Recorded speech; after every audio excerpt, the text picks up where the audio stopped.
Complete education के official YouTube channel पे आप सभी का स्वागत है। और आज रविवार यानी कि 6 अगस्त 2023 से को जो पेपर हुआ था बरगनाव का गणित का, हम उसका सॉल्यूशन नंबर 2 यहाँ पे कराएंगे, जिसमें कि 16 से लेकर के 25 तक के प्रश्नों का हल होगा। इससे पहले हमने 1 से लेकर के 15 तक के प्रश्न जो कि वस्तुनिष्ठ थे उसका हल करके और सुबह हम वीडियो को डाला था। अगर आप उसे नहीं देखे हैं तो चैनल का उस वीडियो का लिंक हम इस वीडियो के डिस्क्रिप्शन बॉक्स में दे देते हैं। अगर आप नहीं देखे हैं तो उसको जाकर के देख लीजिएगा। इससे टेस्ट में कुल 25 प्रश्न थे, जिसमें कि 1 से लेकर के 15 तक जो प्रश्न थे वस्तुनिष्ठ प्रश्न थे, और 16 से लेकर के 20 तक के जो प्रश्न थे वह है 3 नंबर वाले प्रश्न थे, और फिर 21 से लेकर के जो 25 तक प्रश्न थे वह 4 नंबर वाले प्रश्न थे। ठीक है, तो एक एक करके हम इन प्रश्नों को हल करते हैं। बहुत ही महत्वपूर्ण है।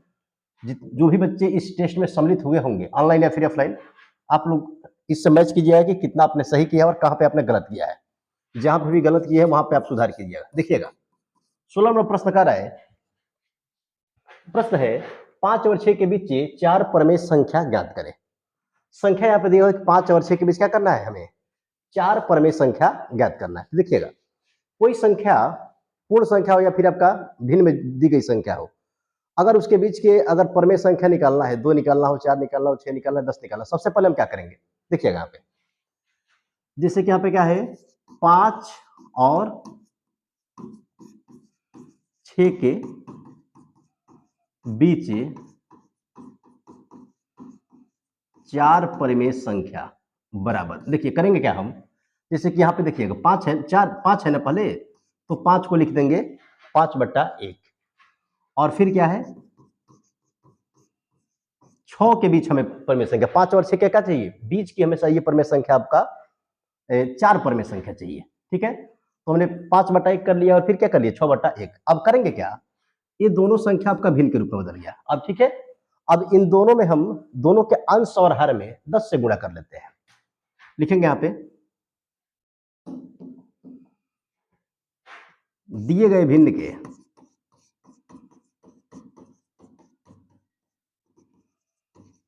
अंश और हर में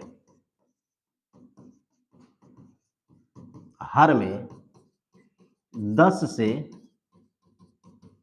गुणा करने पर, कितना से गुणा करना है 10 से, या फिर अगर आप चाहें तो जैसे मान लीजिए कि 4 हमें परमेय संख्या देना है ना, तो 4 निकालना है तो 4 से एक अधिक यानी कि 5 से भी हम अंश और हर दोनों भिन्न में कर सकते हैं। तो देखिएगा अगर हम क्या करते हैं 5/1 है यहाँ पे,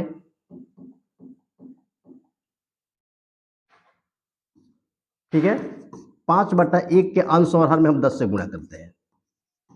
ठीक है, यहाँ पे क्या है 6/1 है, और इसमें भी क्या करते हैं अंश और दोनों में कितना से गुणा करते हैं 10 से गुणा करते हैं। ये कितना हो जाएगा आपका 50/10, और ये क्या हो जाएगा आपका 60/10।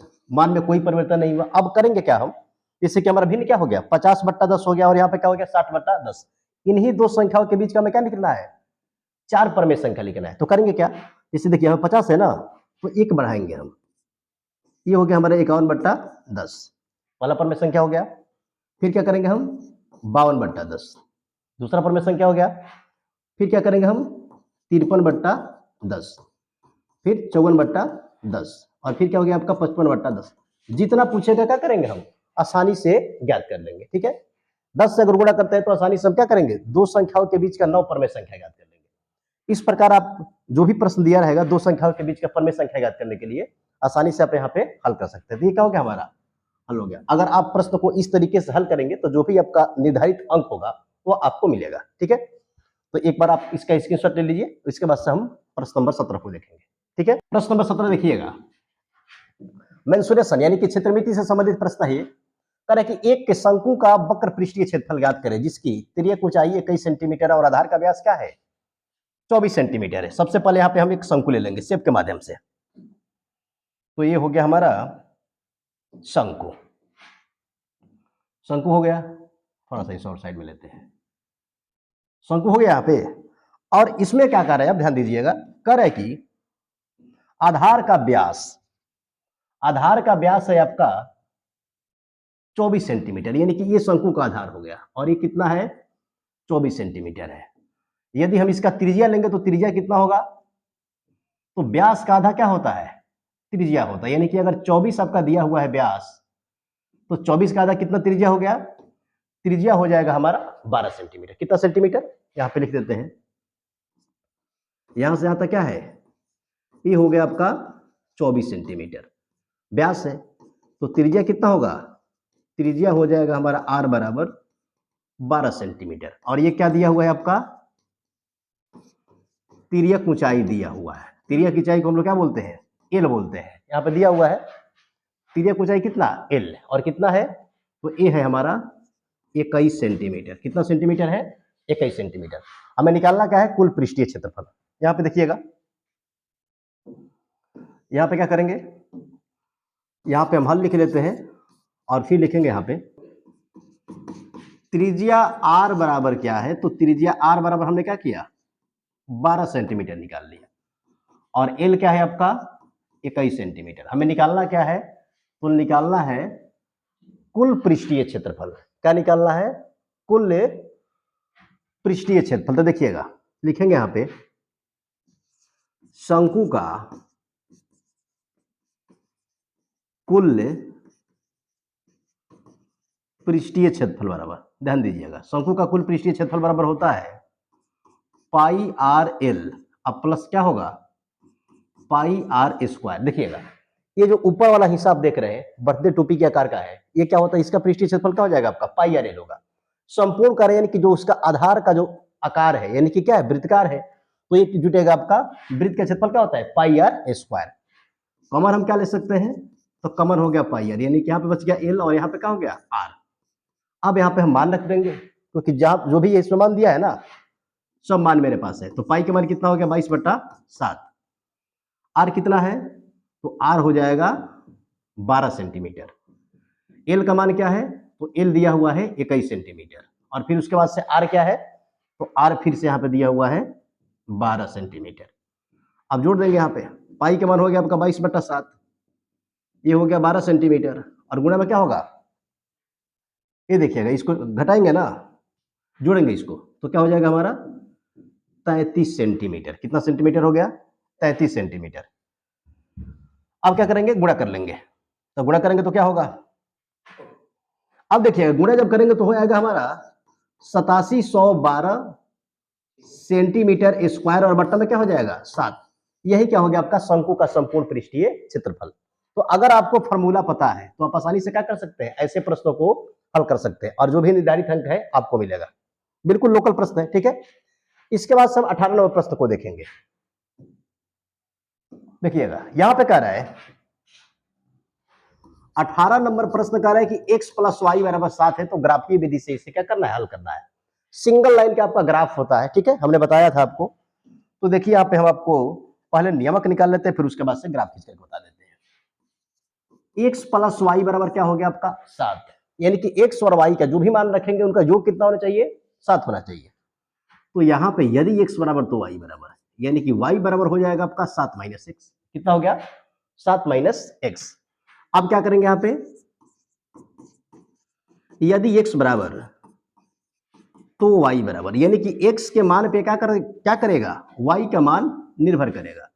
और ग्राफ खींचने के लिए क्या होता है, ऐसे तो इसमें असंख्य बिंदु हो सकता है, लेकिन हम क्या करेंगे, 3 बिंदु लेकर के आसानी से ग्राफ को खींचेंगे। देखिएगा, अगर x का मान हम 3 रखते हैं, तो देखिए y का मान कितना होगा, 7 में से x का मान यानी कि 3 घटेगा, तो ये हो जाएगा आपका 4, ठीक है।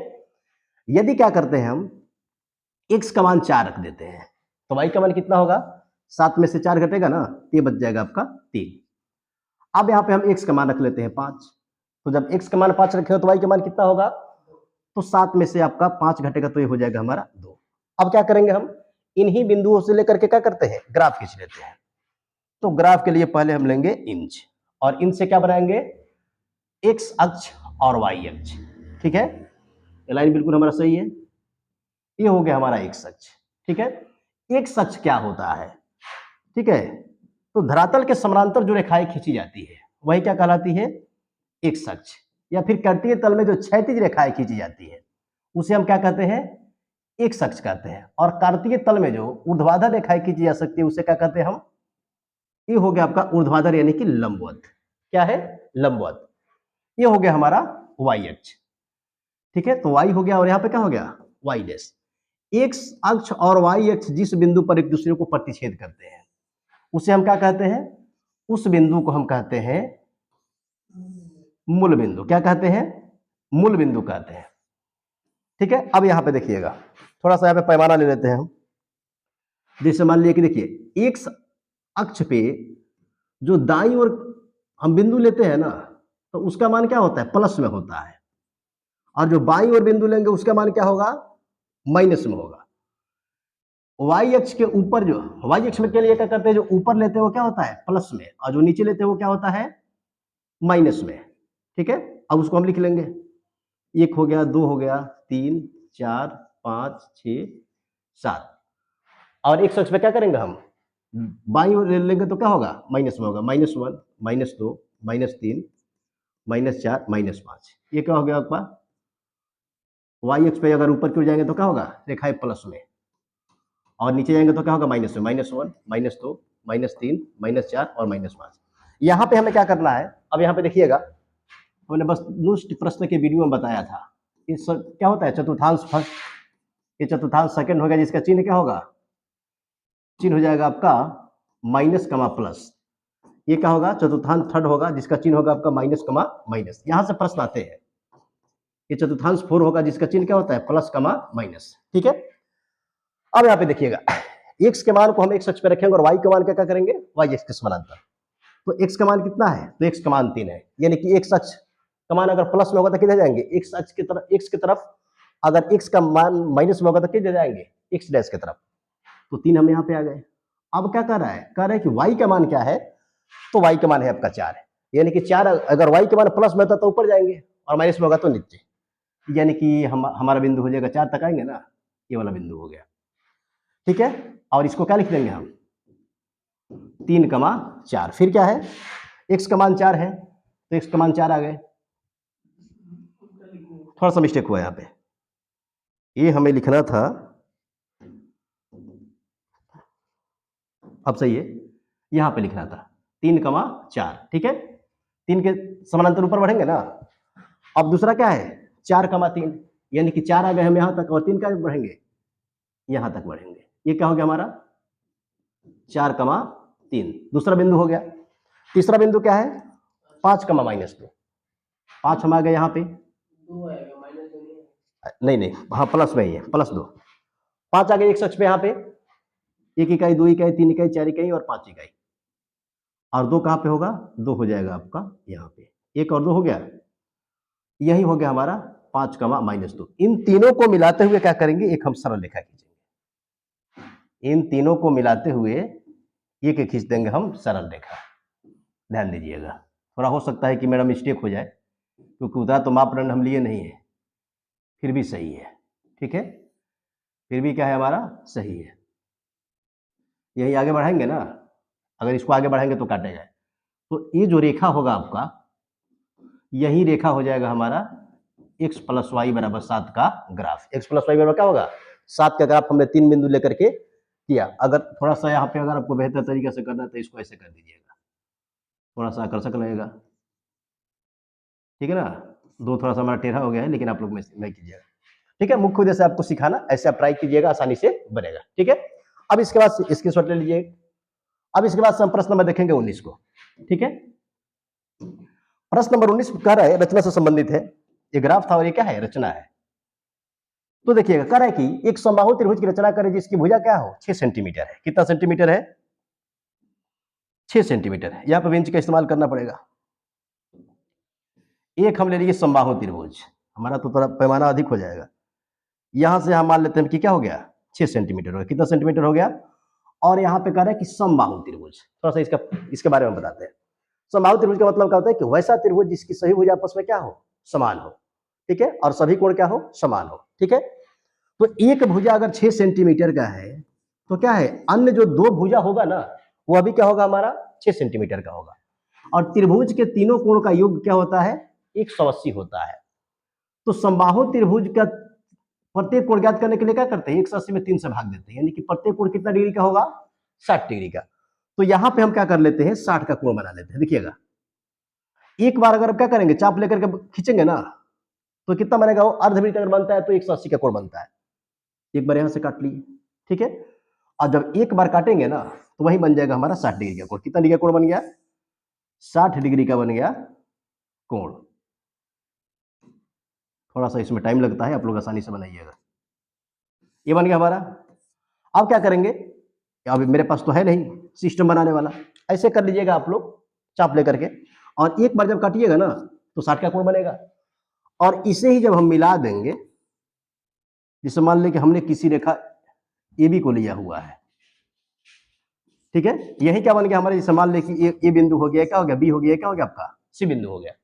तो ये हो गया हमारा 60 डिग्री का कोण, और ये क्या हो गया आपका 60 डिग्री का कोण। 60 60 120 हो गया। जो बचा हुआ कोण है वो भी कितना का होगा, 60 का ही होगा।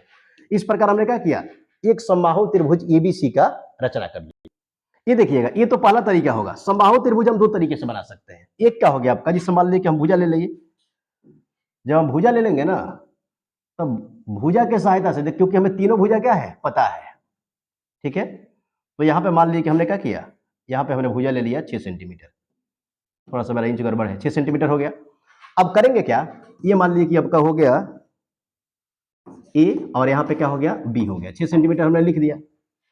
अब करेंगे क्या, ग्राफ पे आप इंच पे आप लोग क्या कीजिएगा, प्रकाल के माध्यम से 6 सेंटीमीटर ले लीजिएगा लंबा, और एक बार A बिंदु पर रख करके काटिएगा ऐसे, और फिर उसको घटाना बढ़ाना नहीं है, फिर B बिंदु पर रख करके काटिएगा ऐसे, ठीक है। और इन्हीं दोनों कटानों को क्या करना है, A और B से क्या करना है, हमें मिला देना है। A और B से क्या करना है, ये हमारा हट गया, आ जाओ, ठीक है। अब क्या करेंगे हम, ये देखिए कैसे इस कटान को हम मिला रहे हैं। तो एक तो है कि आप 60 डिग्री का कोण बना करके भी बना सकते हैं, और दूसरा क्या है कि यदि आपको 6 सेंटीमीटर का लंबाई अगर ले सकते हैं, तो लंबाई लेकर के क्या करेंगे, ए और बी दोनों बिंदु पर से कटिंग करके हम मिला सकते, बना सकते हैं।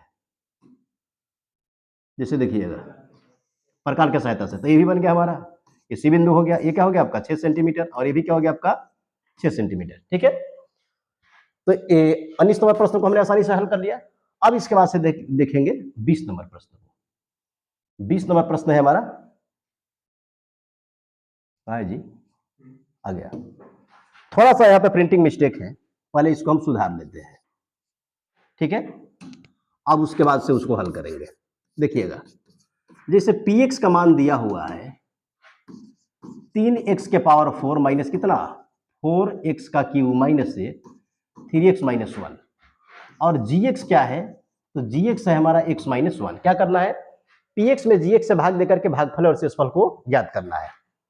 करते हैं ज्ञात। px क्या है आपका 3x के power 4 minus 4x cube minus 3x plus 1, सही है। gx क्या होगा आपका x से माइनस 1, ठीक है। अब करेंगे कि px, देखिएगा ये क्या है आपका px का प्रथम पद है, और ये क्या है हमारा gx का प्रथम पद है। जब px के प्रथम पद में gx के प्रथम पद से भाग देंगे, तो जितना बार में भाग लगेगा क्या होगा, पहली बार में उतना ही बार में भाग लगेगा। देखिएगा अब करेंगे क्या, 3x का पावर 4 है यहाँ पे px का प्रथम पद, और gx का प्रथम पद क्या है x है, ये कटेगा आपका, तो ये हो जाएगा आपका 3x का क्यूब, यानी कि पहली बार में जो भाग लगेगा वो कितना से लगेगा, तो 3x का क्यू से लगेगा। 3x का क्यू लिख दिए हम। अब इसको हम हटा देंगे, ठीक है। अब करेंगे क्या कि 3x के क्यू में gx के दोनों पद से क्या करेंगे, गुणा करेंगे। तो देखिएगा गुणा में क्या करना पड़ेगा, देखिए यहाँ पे 3x के क्यू में जब x के गुणा करेंगे ना, 3x का क्या हो जाएगा 4, और फिर जब 3x के क्यू में जब माइनस 1 से गुणा करेंगे, तो ये हो जाएगा हमारा माइनस से 3x का क्यू। अब घटाएंगे, क्या करेंगे, अब सिंपल घटा देंगे। तो घटाने के क्रम में क्या होता है, चिन्ह बदलता है, प्लस वाला माइनस, माइनस वाला क्या होता है प्लस। तो देखिएगा ये प्लस माइनस दोनों समान है, तो ये कट जाएगा। अब हुआ का 4x क्यू में से 3x क्यू घटेगा, तो बचेगा कितना, माइनस 4x क्यू है, तो ये हो जाएगा आपका x क्यू। कितना हो जाएगा x क्यू, और माइनस में क्या होगा 3x। यानी कि अब देखिएगा px के काम कितना कर रहा है 3x माइनस से x का क्यूब, और माइनस से 3x, और माइनस हम 1 भी लिख लेते हैं।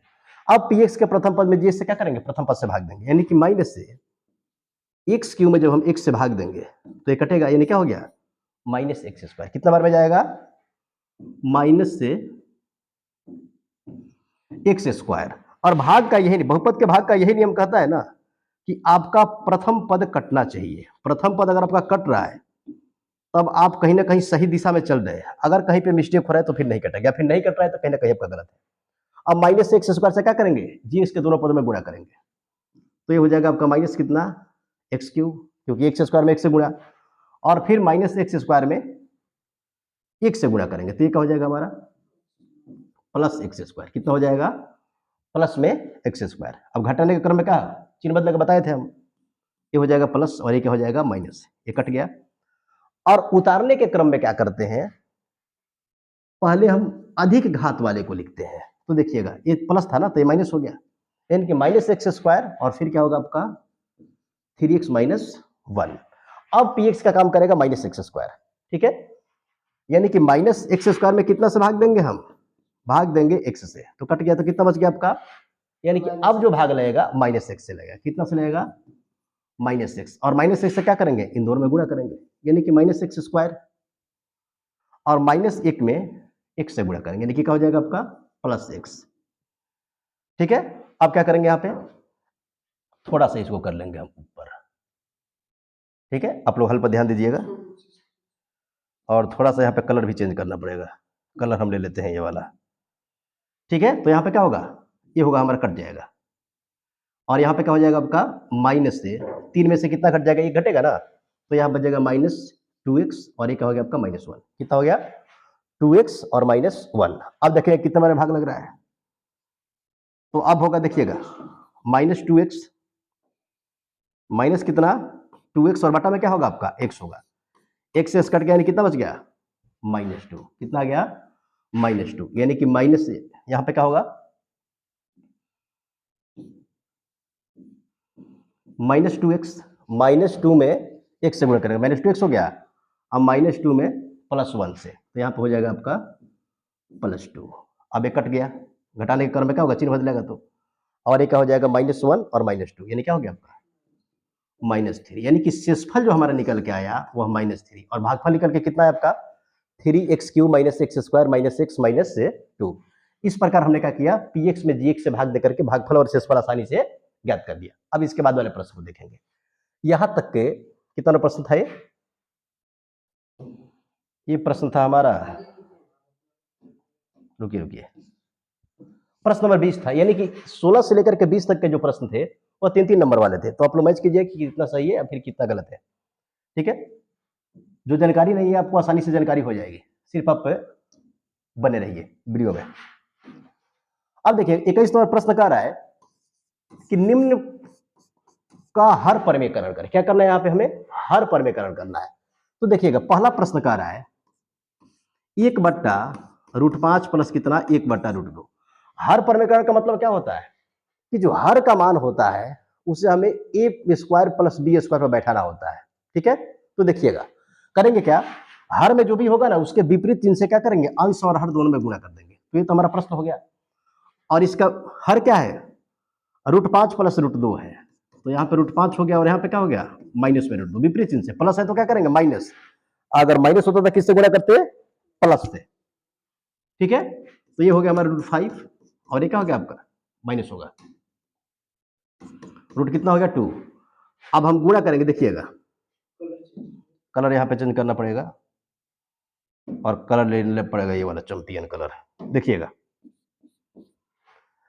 एक में क्या होगा, √5 माइनस √2 से गुणा होगा, यानी कि मान में कोई परिवर्तन नहीं। x में जब हम किसी संख्या से गुणा करेंगे ना तो मान वही रह जाएगा। अब देखिएगा यहाँ पे a plus B into a minus B, तो इसको क्या लिख सकते हैं हम a स्क्वायर, यानी कि √5 का वर्ग और माइनस कितना √2 का वर्ग, यानी कि इसको लिखा जा सकता है √5 माइनस से √2, और 5 का वर्ग, रूट में 5 है उसका वर्ग करेंगे तो क्या होगा सिंपल 5 बचेगा, और रूट में 2 है उसका वर्ग करेंगे तो क्या होगा 2।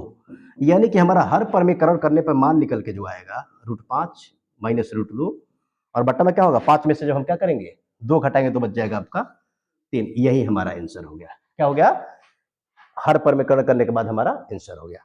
अब इसके बाद इसमें का जो प्रश्न नंबर 2 है उसे देख लेते हैं। इसको यहीं पर कर देते हैं, जगह भी बचेगा हमारा, टाइम भी बचेगा। ठीक है, तो देखिएगा √7 और माइनस क्या है, √2 है, सिर्फ 2 है यहाँ पे, यानी कि -7 और चिन्ह क्या होगा, बदलेगा, माइनस में तो क्या होगा, प्लस में, प्लस से √2।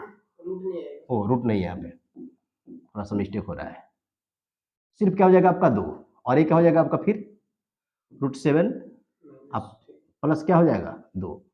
अब ध्यान दीजिएगा, फिर वही बात, एक में √7 + 2 से गुणा करेंगे तो मान क्या होगा, √7 + 2 ही होगा। और यहाँ पे देखिएगा a + b और ये क्या हो गया आपका a - b, यानी कि a² माइनस क्या हो गया b², यानी कि √7 का यहाँ पे वर्ग करेंगे और माइनस में क्या होगा 2 का वर्ग। ठीक है, 2 का वर्ग होगा, ए का काम √7 कर रहा है और बी का काम 2 कर रहा है, √7 माइनस प्लस से √2 और 7 का वर्ग क्या हो गया 7 और माइनस 2 का वर्ग 2 दूनी कितना हो गया 4 हो गया, √7 अब प्लस क्या हो गया, रूट नहीं रहेगा 2। अब देखिएगा 7 में से क्या घटाएंगे हम, 4 घटाएंगे तो बच जाएगा हमारा 3, यानी कि हमने इसका भी हर पर में कर रखा है, तो मान निकल के कितना आया √7 + 2/3। ठीक है, तो आसानी से हमने दोनों प्रश्नों को क्या कर लिया, हल कर लिया। आप इसका स्क्रीनशॉट ले सकते हैं और इसका उपयोग यानी कि हर पर में का इस्तेमाल क्या होगा, वर्ग 9 में भी करना है और वर्ग 10 में भी करना है। ठीक है, अब देखिएगा इसके बाद से प्रश्न नंबर आ रहा है हमारा 22, इसके बाद क्या है 22 है, और यहाँ पे कह रहा है कि निम्न प्रश्नों को क्या करना है, गुणनखंड ज्ञात करना है। थोड़ा सा मिस्टेक हुआ है, इसे हम थोड़ा सा सुधार लेते हैं। पहला प्रश्न देखिएगा क्या कह रहा है, 6x² क्या है, 6x² प्लस में कितना है 5x - 6 है। अब इसका हम हल करते हैं, तो देखिएगा फर्स्ट इंटू लास्ट, फर्स्ट का मान क्या है हमारा 6x² है और लास्ट क्या है 36 है, यानी कि फर्स्ट और लास्ट का जो गुणनफल होगा ना, वही मध्य पद का जो हम 2 बराबर भाग में तोड़ेंगे तो जोड़ने के बाद मान आना चाहिए आपका 5x, लेकिन जब उसी का गुणा करेंगे तो फर्स्ट और लास्ट के क्या आना चाहिए, गुणनफल के बराबर आना चाहिए। तो यहाँ पे हो जाएगा आपका 6x² 9x अब माइनस क्या हो जाएगा आपका 4x, अब माइनस कितना हो गया 6। देखिएगा 9x में 4x जब घटाएंगे तो कितना बचेगा 5x हो गया, और इन्हीं दोनों का जब हम गुणनफल करेंगे यानी कि 9x में जब 4x से गुणा करें तो कितना होगा 36x² माइनस में, और फर्स्ट इंटू लास्ट का गुणनफल भी कितना आ रहा है 36x² माइनस में, यानी कि जो प्रक्रिया है हमारा बिल्कुल ही सही है।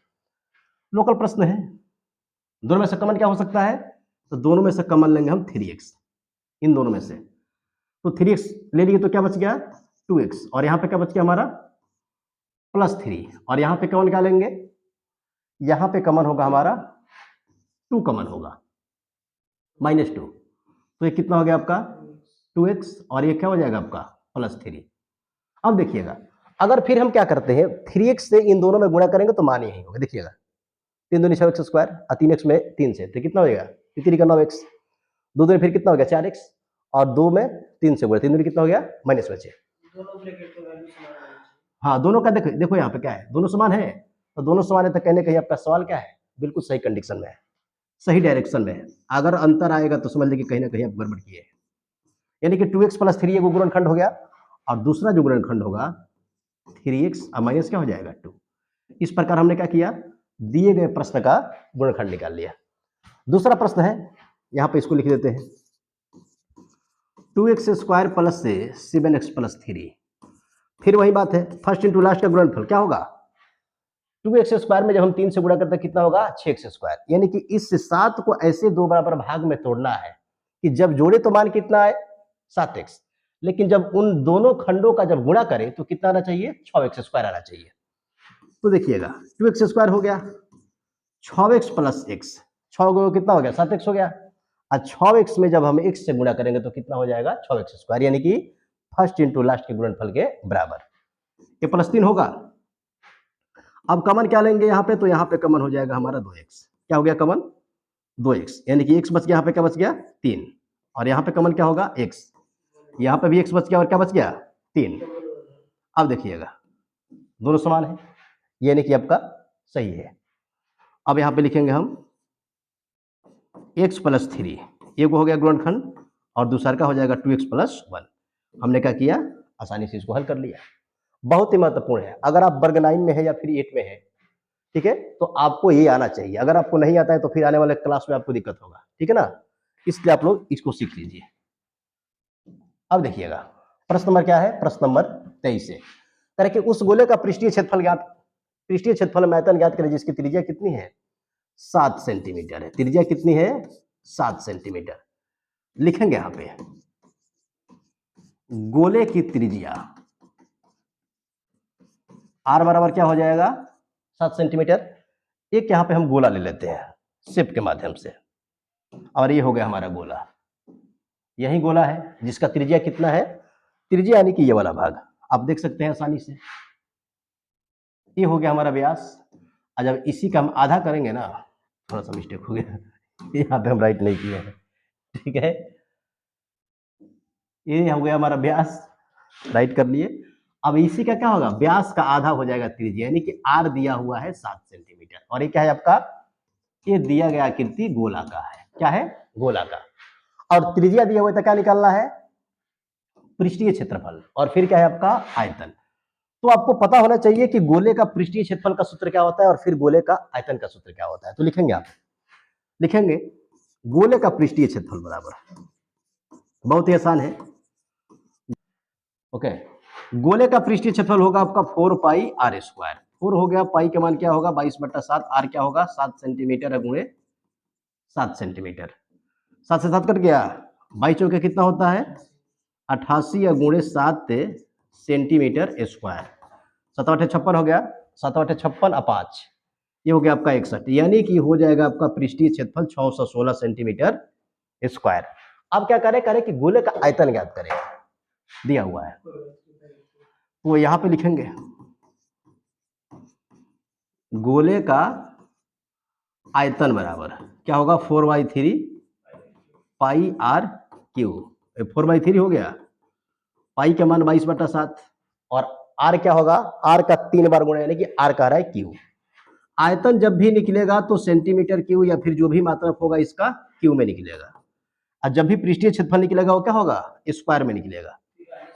7 से 7 कट गया, 43 12/3 करके निकलेगा हमारा इसका पृष्ठीय क्षेत्रफल सेंटीमीटर क्यू में। अगर आपको सिर्फ सूत्र पता है ना तो आप आसानी से इसको कर सकते हैं। तो इस प्रकार हमने क्या किया, गोले का पृष्ठीय क्षेत्रफल हम आयतन दोनों ज्ञात कर लिया। अब इसके बाद से देखेंगे हम सबके लास्ट प्रश्न यानी कि 24 नंबर प्रश्न को। और देखिएगा 24 नंबर प्रश्न क्या कह रहा है, मेंसुरेशन यानी कि क्षेत्रमिति का प्रश्न है। कह रहा है कि एक टंकी घनाभ के आकार का है। टंकी किस आकार का है, घनाभ के आकार का।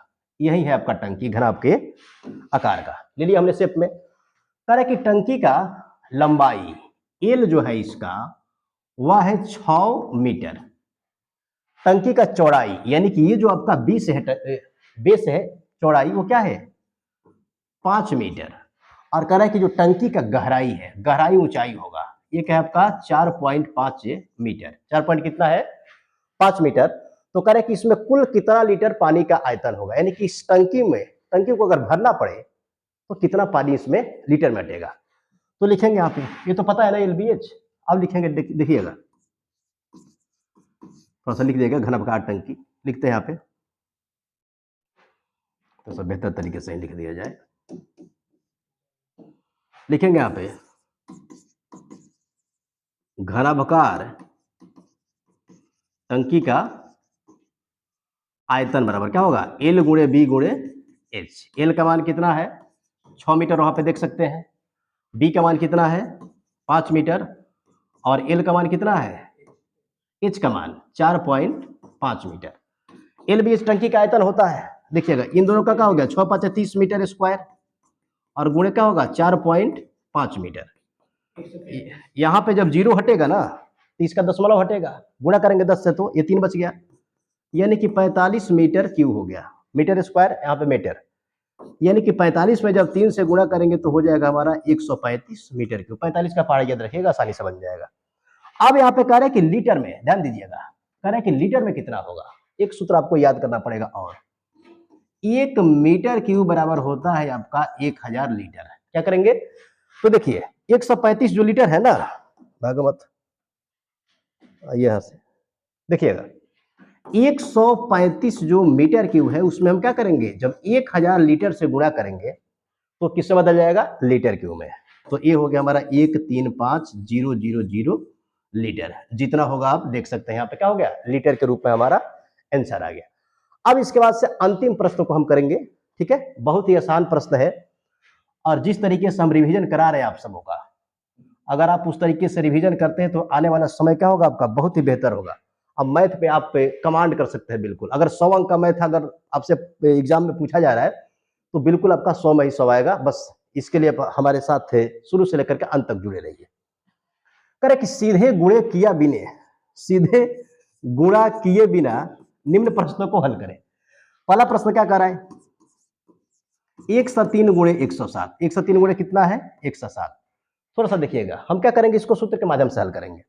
103 को क्या लिख सकते हैं, 100 प्लस 3, 100 प्लस क्या लिख सकते हैं 3 लिख सकते हैं, और गुणा इसे क्या लिख सकते हैं, इसे लिख सकते हैं हम 100 प्लस 7, 107 हो गया। अब एक सूत्र आता है, ध्यान दीजिएगा, एक्स स्क्वायर प्लस ए प्लस बी एक्स प्लस क्या ए इंटू बी। इसी सूत्र पे क्या करेंगे, हम इसको हल करेंगे। एक्स स्क्वायर यानी कि इसका काम कितना कर रहा है, 100 कर रहा है, 100 का वर्ग प्लस ए प्लस बी यानी कि 3 प्लस 7 गुणे एक्स का मान कितना 100, अब प्लस क्या होगा आपका ए गुणे बी, तो ए का मान कितना हो गया 3 और बी का मान क्या हो गया 7। 100 का वर्ग हो जाएगा आपका 10,000 और 7 3 10, और 10 में जब 100 से गुणा करेंगे तो 1000 होगा, और फिर क्या हो गया आपका 21। इसको ऐसे लिख सकते हैं, देखिएगा 11,000 कितना हो जाएगा 21 हो जाएगा, कितना हो जाएगा 11,021। तो हमने क्या किया, यहाँ पे सीधा गुणा किए बिना इस प्रश्न को आसानी से हल कर लिया। सिर्फ आपको सूत्र क्या पता करना है, कि सूत्र क्या है आपका एक्स स्क्वायर प्लस से ए प्लस बी एक्स प्लस से ए इंटू बी। अब एक यहाँ पे देखिए और सुंदर सवाल दिया हुआ है, आखिरी सवाल है इस पेपर का, बर्गनाइन का जो टेस्ट हुआ है उसका पेपर का अंतिम प्रश्न है ये, दूसरा प्रश्न है 25 नंबर का, कह रहा है कि 104 गुणे कितना 96। 104 को क्या लिख सकते हैं 100 प्लस 4 लिख सकते हैं, तो ये हो गया आपका 100 प्लस 4 इंटू 96 को क्या लिख सकते हैं हम 100 माइनस 4। सिंपल सूत्र है इसका, ए प्लस बी इंटू ए माइनस बी। ए का काम कर रहा है 100 और बी का काम कर रहा है 4, एक बार जुट रहा है एक बार क्या हो रहा है घट रहा है, तो इसका सूत्र हो जाएगा आपका ए स्क्वायर माइनस बी स्क्वायर। ए स्क्वायर यानी कि 100 का वर्ग क्या हो जाएगा 10,000 और 4 का वर्ग हो जाएगा हमारा 16, यानी कि 9,900, 16 घटाएंगे तो कितना हो जाएगा 84, यानी कि 9,984 हो जाएगा आपका। हमने क्या कर लिया, बिना गुणा किए बिना इस प्रश्न को हल कर लिया। तो हमने इस वीडियो में 16 से लेकर के 25 तक के प्रश्नों को हल किया है, ठीक है, जो कि कंप्लीट कोचिंग सेंटर का जो टेस्ट था बर्गनाइन का मैथ का 5वां टेस्ट था, जिसमें 1 से लेकर के 25 तक प्रश्न पूछे गए थे। 1 से लेकर के 15 तक के प्रश्नों को हमने एक वीडियो में हल किया है, ठीक है, और फिर 16 से लेकर के 25 तक के ये दूसरा वीडियो है, ठीक है। तो आप इसे देखिएगा और मैच कीजिएगा कि कहां तक आपका सही है। अब उसके बाद से थोड़ा सा देखिएगा, यहाँ पे कंप्लीट कोचिंग सेंटर जो कि एक के यहाँ पे टारगेट क्लास चला रहा है, टारगेट 90 प्लस से। अगर आप बोर्ड के फाइनल एग्जाम में, सही है, बोर्ड के अगर फाइनल एग्जाम में आप 90 प्लस लाना चाहते हैं 2024 में, वर्ग 10 में है, तो इन सभी विशेषताओं के साथ आप हमसे जुड़ सकते हैं। यानी अगर आप हमसे जुड़ते हैं तो आप इन सभी सुविधाओं का लाभ ले सकते हैं। पहला क्या है आपका question bank solution, previous year का जो क्वेश्चन बैंक है उसको हम लोग क्या करते हैं हल कराते हैं। फिर दूसरा क्या है आपका वीडियो क्लास, जैसे अभी आप देख रहे हैं वीडियो क्लास के माध्यम से हमें वो आपको क्लास मिलेगा चैप्टर बाय चैप्टर, ठीक है। और तीसरा क्या है आपका मॉडल पेपर पीडीएफ नोट्स है, मॉडल पेपर जो होता है ना उसका पीडीएफ नोट्स हम लोग तैयार करा है जो कि आपको मिलेगा। फिर आपका नोट्स से study material, notes study material है। फिर उसके बाद से क्या है डाउट, अगर आपको किसी प्रश्न में डाउट है तो उसके लिए हम डाउट क्लास चलाते हैं। आप उसको, उसके लिए क्या है एक अलग क्लास है, आप उसमें आकर के उससे सवाल का हल हमसे करवा सकते हैं, ठीक है। उसके बाद से क्या है all subject combination PDF notes, सभी सब्जेक्ट का क्या होता है यहाँ पे पीडीएफ नोट्स तैयार कराएंगे, वो वीकली क्लास टेस्ट, जैसे कि आप देख ही रहे हैं, ऐसा कोई प्रत्येक संडे क्या होता है, हम लोग का टेस्ट होता है। जैसे आज बरगलाव का हुआ, अगले संडे फिर टेस्ट निर्धारित है। प्रत्येक संडे को क्या होता है, टेस्ट कराया जाता है। ठीक है, तो आप हमसे ऑफलाइन या ऑनलाइन जुड़ के देखिए। ठीक है, आपको मुड़ के देखना नहीं पड़ेगा। ठीक है, और बहुत ही इसका क्या है, अगर आप इस टेस्ट में जुड़ना चाहते हैं तो आप पहले हमसे नंबर पे बात कर लीजिएगा, फिर उसके बाद से आप आसानी से जुड़ सकते हैं क्यूआर कोड के माध्यम से। तो वीडियो देखने के लिए बहुत बहुत धन्यवाद। इसी तरीके के अगर मैथ या फिर अन्य सब्जेक्ट को आसान भाषा में अगर हमसे पढ़ना चाहते हैं तो एक बार आप हमारे चैनल से जुड़ के देखिए, आपको मुड़ के देखना नहीं पड़ेगा।